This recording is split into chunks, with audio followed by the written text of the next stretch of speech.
ساوتان لێبێت لا بەرنامەیەکی تری ئێکس لەگەڵتان دەبم. ئەم جارە باس لە پێکهاتنی یاخود پێکهێنانی کابینەی داهاتووی حکوومەت هەرێمی کوردستان دەکەم، هەروە باس لە حەزبە ئیسلامیەکانی شەکەم و باس لە لایەنەکانی ئۆپۆزیسیۆنی شەکەم. ئایا پێکهاتەی کابینەی داهاتووی حکوومەت هەرێمی کوردستان چۆن دەبێت؟ ئایا بۆچی لایەنەکانی ئۆپۆزیسیۆن دەترسن بچنە نێو حکوومەتەوە؟ و ئایا یەکگرتوو بەنیازی گۆڕانکاریە، چونکە یەکگرتوو بەنیازە لە کۆتایی ئەم ساڵ کۆنگرە ببەستێت. ئەم پرسیارانە ئاراستەی میوانەکەم دەکەم. مامۆستا محەممەد ڕەئوف سەرۆکی پێشووی ئەنجومەنی سەرکردایەتی یەکگرتوو میوانمە. مامۆستا بەخێر بێیت. با سەرەتا لە بەڕێستانەوە دەست پێ بکەین. لە بزوتنەوەی ئیسلامیەوە دەستان پێکرد. دواتر یەکگرتوو دوانیشان هاوپەیمانی. ئەو پرسیاریان کەمێک شەخسیە، دواتر دەچینە ناوەڕۆکی بابەتەکانەوە. بۆچی لەم حیزبانە نەمایت؟ ئایا سیاسەتی ئەم حیزبانە بەدڵی تۆ نەبوون یان تۆ نەتوانی خۆیان لەگەڵیان بگونجێنیت؟ ماڵێ بەناوی خوای بەخشندەی میهرەبان، بابەتی بزوتنەوە کاتێ من لە ناو بزوتنەوە بووم، بزوتنەوە دروست تەسیسەکە دروستەکرا لە ئێران. لەو سەرەتاوە هەموو پێکەوە بووین، یعنی جیاوازی نەبوو لە نێوان بزوتنەوە و ڕێخستنەکانی برایەنی ئەو کاتە کە ڕۆشتین. دوای فترەیەکی ماوەیەکی زۆر کورت ئەوان برادەرانی تر ئینسیحابیان کرد من بۆ ماوەیەک مامەوە. دوای ئێمە دوو باڵی ڕێخستن بووین وەکو ئیخوان، بۆ مەشهورە باڵی مامۆستا سەلاح و مامۆستا سەدیق. ئێمە لە باڵی مامۆستا سەدیق لێش باڵین هەبوو. نا باسەکە باڵ نەبوو، باسەکە سەرهەڵدانەوە و ڕێخستنەوەی ڕێخستنەکانی ئیخوان بوو کە کاتی خۆی لە 68 خوێنرا بوو. لە کۆتایی هەفتاکانە مامۆستا سەدیق بڕیاریدا ئەو ڕێخستنە نوێ کاتەوە. ئەوان قەدیمتر هەر وەکو خۆی لەسەر نەمەتێکی تایبەتی داعەوی مابوونەوە بەبێت تەنزیمی ڕەسمی، بەڵام ئەو دەستی پێکرد لە لە ئاخری هەفتاکانە. دوایی لە ئێران یەکمان گرتەوە کە تەنزیمیەکی گرتەوە.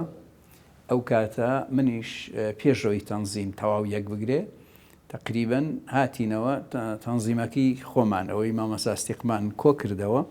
دوایی لەگەڵ مامۆستا سەلاح و مامۆستا عومەر ڕێشایی بەڕەحمەت بێ ئەوانە باشە ئەمانە یەک گرتەوە. ئەمە باسی ئەوە نەبوو من بچمە حیزبێک و بێمەدار، هێشتا گەڵاڵان نەبوو. ئێمە حاڵەتێکی نەئاسایی لە هەڵەبجەوە دەستی پێکرد کە ڕۆشتین ئەو حاڵەتە چەکداریە بە قیادەی مامۆستا عوسمان بوون. جێتان هێشت بزوتنەوە یخۆ لە ناو یەکگرتووە هەمووتان ئیخوان بوون. لەوێش بەرزترین پۆستت هەبوو ئەگەر تا گەیشتەوە ببیتەکانیت بۆ ئەمینداری گشتی. لەوێش نەمایت. لە هاوپەیمانی بە هەمان شێوە سێ کەسی دیار بوون لە نێو هاوپەیمانی بەڕێستان و دووتە بەرهەمیشتویش. ینی ئەمانە سیاسەتیان بەدڵی تۆ نەبووە یان بەڕاستی تۆ نەتەتوانی خۆیان لەگەڵیان بگونجێنی؟ پێم وا بهێر بووم تەلەڤیزیۆنە ساڵ و نیەک لەمەوە بەر ئەمانم شەن و کەو کرد بە وردی لە 4-5 حەڵقا. بەڵام ئەو کات لەیان پرسی بۆ نەمایە. من ئێستا ئەڵێم نا لەوانەیە خەتای تۆ بێ. تەبیعیە هەموو کەسێکە ئیشتیادی کرد بە تایبەت ئیشتیادی سیاسی بۆ هەیە غەڵەب بکات، کێشە نییە، تەبیعیە. لە حاڵەتی وا بە تایبەت وەکو ئیمامی شافعیە فەرمێ خۆم بەڕاست ئەزانم بەڵام ئیحتیمالی ڕاستیش بۆ بەرامبەرەکەم دائەنێم. زۆر باش. لەبەرەوە ئەو شتێکی زۆر تەبیعیە. کەواتە کامیان بوو؟ ئایا شەخسی بوو یان سیاسی بوو؟ چی بوو؟ مەوزوعەکە هەندێکی ینی نەزەری سیاسی بوو، بڵێن تێگەیشتنی سیاسی بوو کە خەلفیەکەی کۆنترە.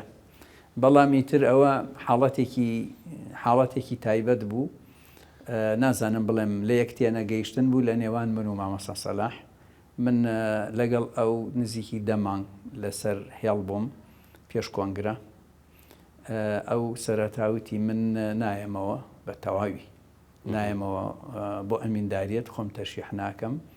ئیتر ڕێکەوتین دوو قۆڵی کە من خۆم تەرشیحەکەم لەبەرەوەی ئەو یەک بەدیلی هەبوو کە بریتی بوو لە مامۆستا عومەری ئامۆزای. مامۆستا عومەریش نەیکرد وەکو احتیمال ئەم جارە شەر نەیکا کە نەیکرد دوای لە یەک تێگەیشتن وتی احتیمالە ینی ناڵێم لە ساسڵە جای ترکە ئەو نەیکرد ڕێکەوتین من و ئەو لەسەر کۆمەڵێ پرەنسیپی فکریش ڕێکەوتین چونکو هەندێک نەزەری سیاسی و فکریمان بە تایبەت بەشە سیاسەکەی جیاواز بوو ئیتر کە ئەو نوتی من تەواو یەکلایی منیش چووم ئیعلانم کرد چونکو دڵنیا بووم لەوەی کەوا نەبەدیل هەیە نەمورەشەح هەیە بەڵام دواتر هەبوو دوایی تر مامۆستا هاتەوە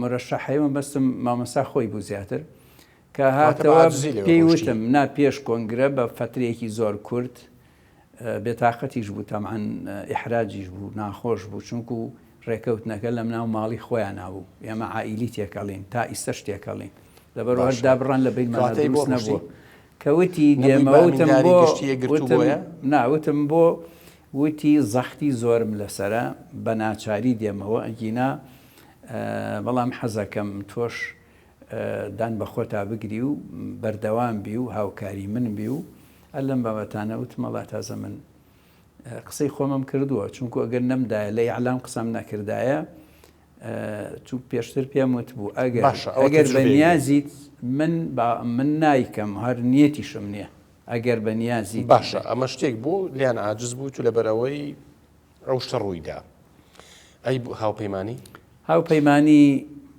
لە بیدایەتی هاوپەیمانی هەتاوەکو ئێستا تا تەواویش بوو من لەگەڵ مامۆستا سەلاح لەسەر خەت بووم بەردەوام تا دوای هاوپەیمانیش کامە حیزب نییە و تەنزیمیش نییە لەگەڵ دکتۆر بەرهەم و کاگارام لەسەر ئەوە ڕێکەوت بووین ئێمە من بە سەراحەت چەند جارم پێوت بوون ئەمە ئەگەر حیزب بێ ئەچمەوە بە ناو یەکگرتوو ئەگەر تەنزیم بێ ئەچمەوە بە ناو یەکگرتوو تۆش ئەبێ وا بکەی کاتە دوست چی بێ پرۆژەیەک بوو لە کاتێکی نائاساییە لە هەرێمی کوردستانە دوای ڕیفراندۆم بوو وەزعەکە تێکچوو بە سەریەکە هەیە ئێستا پرۆژەی وا نابینم نازانم و هەلومەرجی واش نابینم ئەو هەلومەرجەی دوای ڕیفراندۆم هەلومەرجێکی زۆر ساز بوو بۆ پرۆژەیەکی نیشتیمانی لەو شێوازە تەنزیم نەبێ حیزب نەبێ شتێکی جەماوەری بێ قائیمەیەکی ئینتیخابی بێ لە پێشەوە بۆ عێراق دوایە بۆ کوردستان پرۆژەکەی ئێمە بۆ کوردستان بوو لە ئەساسان نەبۆ عێراق بەڵام وان ڕێکەوت ئینتیخاباتی عێراق پێش کوردستان کەوت کە تەواو بوو دکتۆر بەرهەم ڕۆشت و تەحمولی نەکرد لەوە زیاتر ئیتر من لای خۆمەوە بڕیارمدا بەردەوام نەبم لەو کارا بەڵام هاوکاری کاگارامەکەم تا پێ ئەگرێشتەکەی من ئێمە دووە و هەر بە عەمەلی شوام کرد بۆ یەک سەعات باوەڕم بەوە نەبووە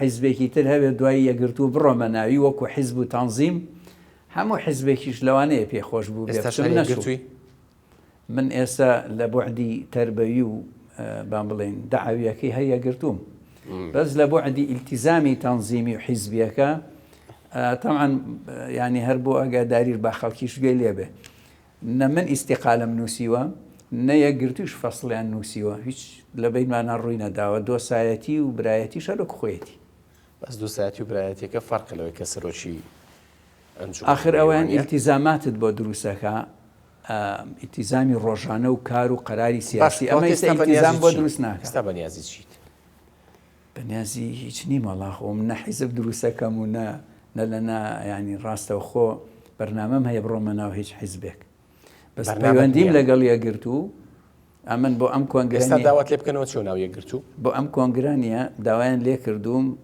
لەسەر پەیڕۆ پرۆگرام نەزەرم چیە بینوسم وەکو جاری جاران خوێندومەتەوە بە وردی و ئەوەی باشم زانیەوە بۆم نووسی و ئەمە وەکو هاوکاری نووسیم بەڵام ئایا یەکگرتوو داوای لێ کردووی بگەڕێتەوە ناو یەکگرتوو بەم تازەیە نەخێر لە کۆنگرەش ناسیتەوە هێشتا بڕیارم نەداوە من لە دامەزرێنەرانم هەروە سەعاتێ بڕۆم کۆنگرە کراوەیە بۆ من لە ڕێگەی قانونی و ئاوای لیان زوێرنی تەر نا من پەیوەندیە شەخسی و عائیلەکانم وەکو خۆی هێشتۆ تۆ تێکم نەداوە برایەتێکەشم تێک نەداوە بەڵام نەزەری سیاسیمان جارانیش چۆن بووم مەسەلەن من ئێستا شەروای من هەمیشە ویستومە ئەمە حیزبێکی سیاسی بێ جگە لە پەروەردەیەکەی بەرەو دەسەڵات بڕوات بەرەو دەسەڵات أو نمطا لفكر إخوانية لأصلا ضعيفة، لأصلا لفكر إخوانية ضعيفة. إخوان زياتر اهتمام بتنظيم ودعوة أداء، تنظيم يكبو دعوة كم تر إخوان وكو قياداتي مكتب إرشاد خوان چنجارو توانا سياستي موسمي أكا وقت انتخابات قرم بي أرونا انتخابات قرمي أكن دواي انتخابات توابو ملفكا دا أنمتا 4 ساڵی تر وهاتوا ولا دواي شهيد كردني حسن بنا وهاتوا کۆنگرەیەک یەکگرتووت چۆن نبینیت؟ أمن ئایا کۆنگرەیەکی گۆڕانکاریە بێ یان کۆنگرەیەک کە لە پێن ئەوەی کە کۆنگرە بکرێت و تەواو هەرەمەیە؟ پەیوەندی بە ئیرادەی مامۆستا سەلاح هەیە، پەیوەندی بە پەیوەندی بە ئیرادەی ئەوە هەیە. ئەگەر بیەوێ گۆڕانکاری بکات لە ئەمینداری گشتیها مەسەلەن حڕ بێ ئەکرێ شێ بمێنێتەوە و پێی باش بێ بمێنێتەوە. تۆ پەیوەندی عایلیت لەگەڵی هەیە؟ تازەوتت پەیوەندی عایلیم لەگەڵی هەیە؟ بەڵێ تێکەڵی ئەمێنێتەوە؟ نازانم، احتیمالی زۆرە. احتیمالی زۆرە. لەبەرچی احتیمالی زۆرە؟ لەبەرەوەی زۆرینەی کادیرەکان، زۆرینەی ئەندامانی کۆنگرە لەگەڵ مانەوەی مامەسانەوە قەنەعەتی خۆمە. زۆرینە لەگەڵ مەگەر مامەسا خۆی بڵێ کاکە هەر بە هیچ جۆرەیە تااقەت و حەوسەڵەم نەماوە منافسیە بێ ئەگینا ئەگەر خۆی لێ بێدەنگا قەنەعەتم وایە 700 ئەندامی کۆنگرە 400 هەڵ ئەسێتە سەر پیاڵێ مامەسابێ خۆی تەرشیحکەی ئەگەر خۆی بێدەنگکە ینی هیچ نەڵێ لە قەزێکە. بەڵام کۆیان کاتەوە بڵێ بۆ بەدیل بگەڕێن بە تەئکید ئەو کاتە معناوی خۆی مشتریە بۆ تەغیر بۆ گۆڕانکاری. بەڵام نییە کێشەکەوەیە مامەسا ئەمڕۆ لە ناو یەکگرتووە بەدیلی نییە. بەدیلی نییە؟ نەخێر. بۆچی؟ نیەتی خۆی دروستی کردووە. ئەبوو بەکر بە کاروانی بەدیل نەبوو؟ ئەڵێم ئەم لە حەزە ئەمڕۆ ئەمینداری پێش و ئێستانەوەم بیست و ئەمڕۆ لە ناو یەکگرتووە ئەمڕۆ ئەوانەی لە ناو یەکگرتووە ئیشەکەن جددین بۆ کۆنگرە لە فکری ئەوان کەوا گۆڕانکاریە لە قیادا بکەن لە ناو ئەوانە بەدیلێکی واقعی نییە نەلای نەگلایستان بوون ئەبوو بەکر کاروانی مامۆستا محەممەد فەرج پێم و دەوە 3 جارە پێم و تۆ بۆ خۆ تەرشیح ناکەی پشتی شتەگرین هاوکاری وتی نایکەم وتی نایکەم لە ماڵی خۆیان پێم وت لە ماڵی خۆشمان پێم ئەخە تۆ جیاوازی لەوەی کە مامۆستا خۆی پێی بڵێ مامۆستا پێی ناڵێ پێی ناڵێ نەخێر جا باسی تۆ یەکگرتوو شتێکی تر هەبوو ینی وتت لە ناو کۆنگرا باس ئایندەی یەکگرتووت باس کرد. بەڵێ من یەکگرتوو هەمیشە ئەتوانێت ئایندەیەکی گەشی سیاسی گەورەی هەبێ لە توانایە هەیە. بەڵام ئەیکا ئەوە جارێ ناسام ئەیکانە بەڵام ئێستا توانێت لەو کۆنگرا هەندێک استراتیژیاتی سیاسی خیتابی سیاسی ڕوئیەی سیاسی بە قووەتر بگۆڕێ بیکاتە بەرنامە بۆ خۆی. ئەمن وازانم تا 8 ساڵی تر لە ئەمڕۆوە یعنی ئەم خولە و خولێکی تر لە دوای 8 ساڵی تر معارەزە لە کوردستانە سنتەرەکەی بێ بە یەکگرتوو. بەڵام مامۆستا پێشتر ئەوانە منافەسەی دەسەڵاتیان نەکرد حیزبە ئیسلامیەکان هەرگیز منافەسەی دەسەڵاتیان نەکردو هەرگیز نەکردو. نەخێر قەت هەل لە بەرنامەشان نەبووە. بۆچی؟ ئەوەشیان نەبووە؟ نازانی بۆ نەبووە. تموحیان نەبووە دەسەڵات؟ ناکەم ئەبێ منافەسەی نەوەی نوێ بکەن. با پێ بڵێم هەموو حیزبە ئیسلامیەکانەوە دەی نەوەی نوێ کورسیان نەهێناوە. ئەوە کێشەیە کورسی و دەنگ و ڕنگ و شت زۆر کێشەی ئیسلام باسی ئیسلامی ناکەم باسی یەکگرتووەکەم هەقم باریکەوە نییە. ئەوە هەر کەس کێشە و بابەتی خۆی هەیە.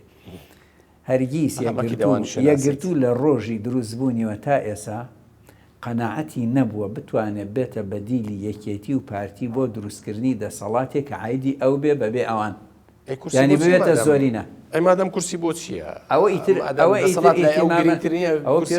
ئیهتیمامە سیاسی مەوسیمیەکە ینی هەر ئەوەندە باوەڕی بە سیاست هەیە بچێتە پێش حزوری سیاسی هەبێ دەنگێکی لە پەرلەمان هەبێ وەکو معارەزە یا وەکو مشارەکەی ئەو قانونی کە باوەڕی پێیەتی تر هەر کەس تەرحێکە.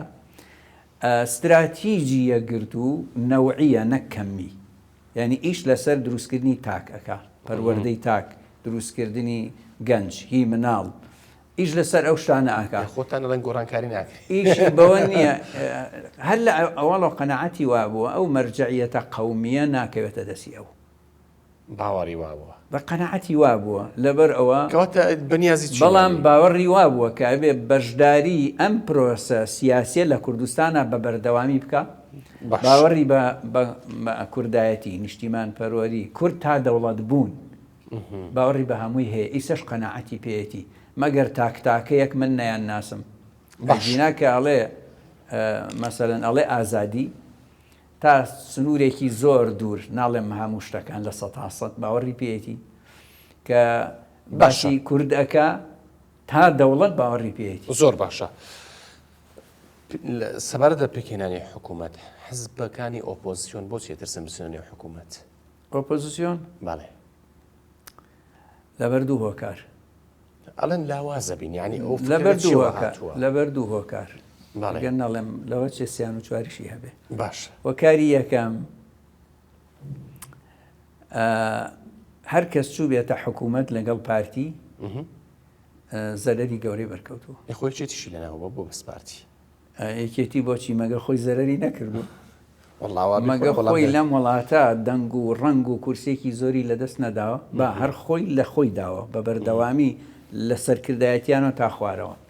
تۆ خۆت وەزیر بووی تۆڵێ هەر کەسێک لەگەڵ پارتی ڕێککەوێ زەرەکە تۆ زەرت کرد لە 2006 تا 2009 پارتی زەختێکی لە بەرزستان من یەک قازانجی من چەند قازانجێکی زۆر گەورەم کرد یەکێکیان لەوانە فێر بووم حکوومەت چییە ئیداری وڵات چۆن نەکرێت ناباسی شەخص نییە حکوومەت نانا هیچ کەسێ لە حکوومەتە بەمەرجێ نیەتی ئەوەی بێ خزمەت بکە جێگەی دەستی دیار بێ نەک وەزیر مدیریش بێ قازانجە کاشت فێرە بێ.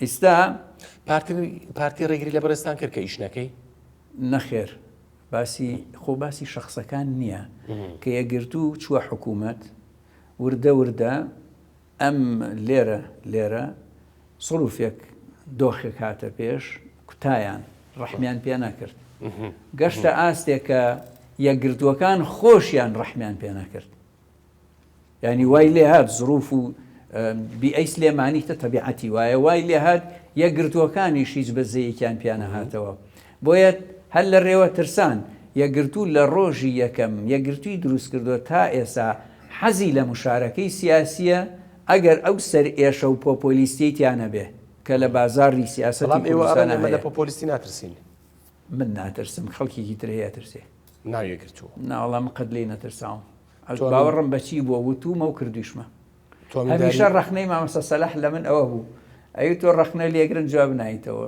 تۆ قسە ئەڵێن جواب نایتەوە من ئیشی خۆمەکەم ئەزانم ئەوانەی کە قسەکەن 1000 جوابیان بیتەوە هەر ئەیڵێن بێدەنگیان کەی چوارشتی تریشە دۆزنەوە ئەم تەعاان نەحکومڕانی تەندروست لە کوردستانە ئەکرێ نە سیاسەتی تەندروستیش ئەکرێ بەڕاستی ئەوە لە 1000 جێگەی شاوتومە تا ئەم دۆخە پۆپۆلیستیە لە کوردستانە هەبێ زۆر شتێ ڕەنگێ پێمەدە ناخۆ باسی من و یەکگرتووە فەقیرەکە نییە هەمووی وای لێ هاتووە ئەوە نییە بڵێ نەخۆشیەکە هەمووی گشتی گرتوبای من ئەمینداری یەکگرتووە بم بەیانیش بمەوە بە ئەمیندار بە حەیەتی لە حکومت نایەمە دەر بڵێ بۆچی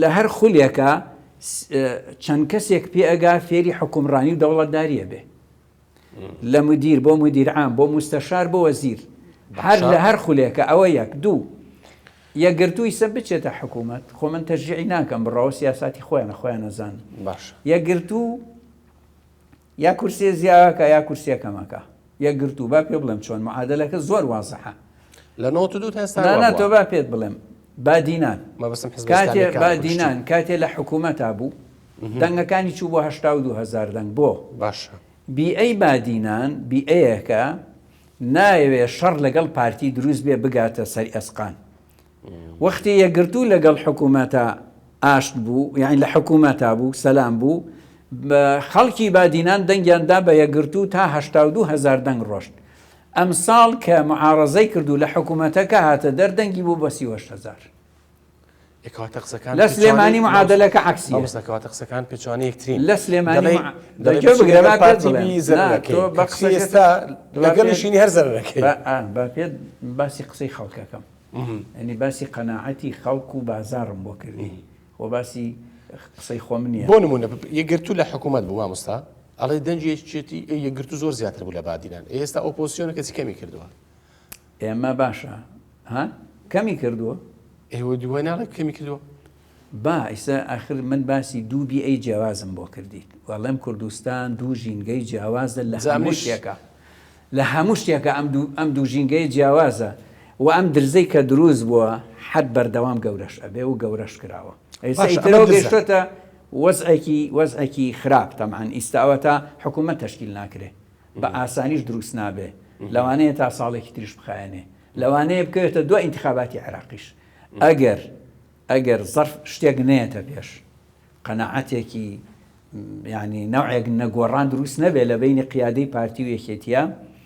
احتیمال هەیە حکوومەتە بکەوێتە دوای ئینتیخاباتی عێراق باش ئەوی ژەر بۆچی جارێکی تر ئەم زەمەنە بەکارەهێنرێتەوە بۆ هەڵبژاردننی داهاتوی عێراق بۆی کورسی پێبێننەوە ئیتر هەر کەس بۆ شتێک بەکارێنێ مامۆستا ئەگەرمەوە سەرەوە پرسیارم تۆ گوتت هەر کەسێک لەگەڵ پارتی بچێتە حکوومەتەوە زەرەکە ئەوە قەنەعەتی خەڵکە قەنەعەتی حزبەکان کاراکتەرە سیاسیەکان و خەڵکی سلێمانی لێرە وایە حزبەکانیشە بەڵێ لێرە قەنەعەتیان وایە تۆ نمونەیەکت هێناوە باس لە دهۆ کرد کە لە حکوومەت بوون دەنگتان لە دهۆکە زیاد بوو کە ئۆپۆزیسیۆن بوون کەچی کەمی کرد کەواتە لەگە پارتی بوون دەنگتان زیادی کە ئێستا لەی جیابوونەوە بوون ئۆپۆزیسیۆن دەنگتان کەمی کردووە کاتەوە پێچوانێ ئەو قسانەیە ئەمن پێم وتی دوو ژینگەی جیاوازی سیاسی ئیجتیماعیمان هەیە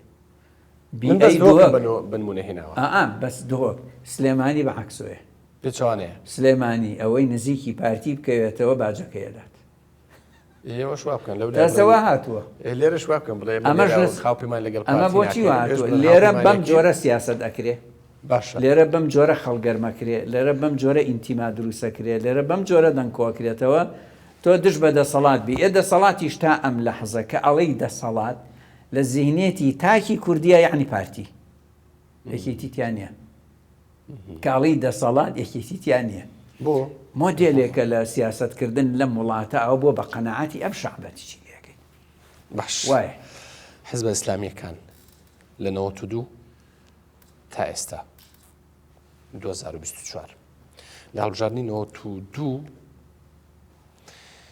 16 پوینت شتێک بۆ وەگەر هەڵە نەبم دەنجیان ئێستا نزیکی هەر سەتادەیە بۆ ینی بە هەموو حزبە ئیسلامیەکان ئێستا ئەگەر سەتادە 11 شتێک وایە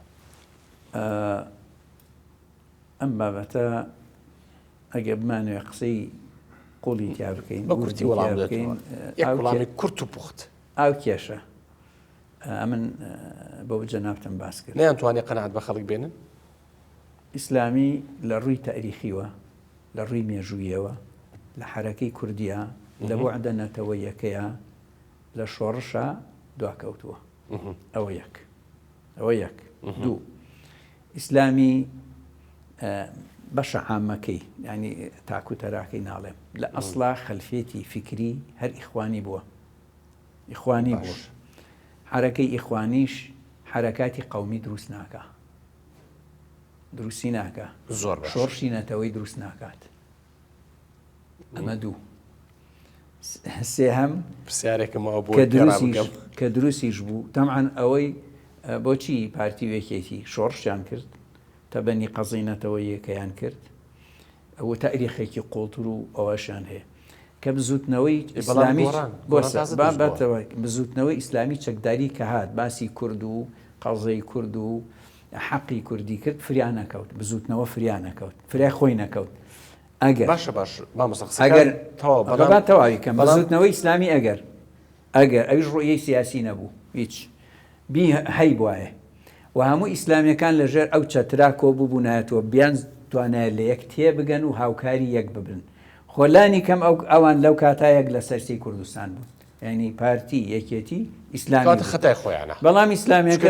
تازە دروست بۆ پازە کورسی ئەهێنێت لاوان زیاترە کاکەوە حزب ئیسلامیەکانەوە با پێت بڵێ مەرچەند لەوانەیە پیشان ناخۆش بێت ئەم 15 شتانە دوایی نامێنێ ئەزانی بۆ با پێت بڵێن با پێت بڵێن بۆچی نامێنێ ئەم کاتم هیچ با پێ بڵێن بۆن ئاخر بابەتەکان گرنگترە لە کاتێکە بۆچی نامێنێ وەکو گۆڕان ئەگەرە چێتە حکوومەت باجەکەیەدا سەفرە بێتەوە ئەگەر ئەڵێ ئیشم بەدەسەڵات نییە و ناڕۆمە دەسەڵات ئەی چیەکەی بۆ میلەتە چۆن خەدەمات تەقدیمەکەی چۆن تەغیرەکە ئەکەی چۆن پارتی وێکێتی لە کورسی دابەزێنی ئەگەر نەیشتە سەر کورسیەکەی خەڵکیش دوای انتخاباتێکی تر ئیشی بۆ نامێنێ وەسەلام بۆ یاڵێم یەکگرتو ئایندەی هەیە ئەگەر بزانێ و بتوانێ هەندێک لە سیاسی و خیتابی سیاسی داوای لە تۆ نەکردو بۆ کۆنگرە هاوکاریان بکە من کردو ماڵان نووسیشمە زۆر باش ئەمریکا ئەڵێم بۆم نووسیون بۆم نردوون کاتم نەماوە چەندە پرسیارێکی زۆر گرنگم مابوو لەسەر ئەیان و دیزین کراوە ئەگە دیزین کراوە بێت بۆ مناڵێن یەکگرتو ئاڵێن ها تورکیا پشگیریەکات و کۆمەڵی دادگەری ئێران پشگیریەکات و ئەوانەی ئەو وڵاتان ئەوەندەی لەو حزبان نزیکن لە پارتی وێچێتی نزیکن بۆی دیزین کراو بێ ئەو پرسیارە مابوو بەڵام من باوەڕم بەو دیزینە نییە نەشم بووە ئەو ڕقەمانش نووسیومە پێش ئینتیخابات لە 90 وەک خۆی دەرچووە کاتە باوەڕت پێ ینی هەر حیزبێت چەندم بۆ داناوە لە 90 وەک ئەو دەرچووە باوەڕشت بە دیزین نییە نەخێر سوپاس بۆ چونکو پێشتر خۆیان وتیان ئەمە انتخاباتەوە خر نووسیم خۆ ڕاست هەرزوو لە 21 ئۆکتۆبەرە من بابەتەکەم نووسی و باسی ئەوشم کردو سپاس بۆ مامۆستا محەممەد ڕەوف سەرۆکی پێشووی ئەنجومەنی سەرکردایەتی یەکگرتووکە لەگەڵمان بووی زۆر سپاس بۆ ئێوەش کە بینەرمان بوون تا بەرنامەیەکی تر هەر لە خۆشی دابن.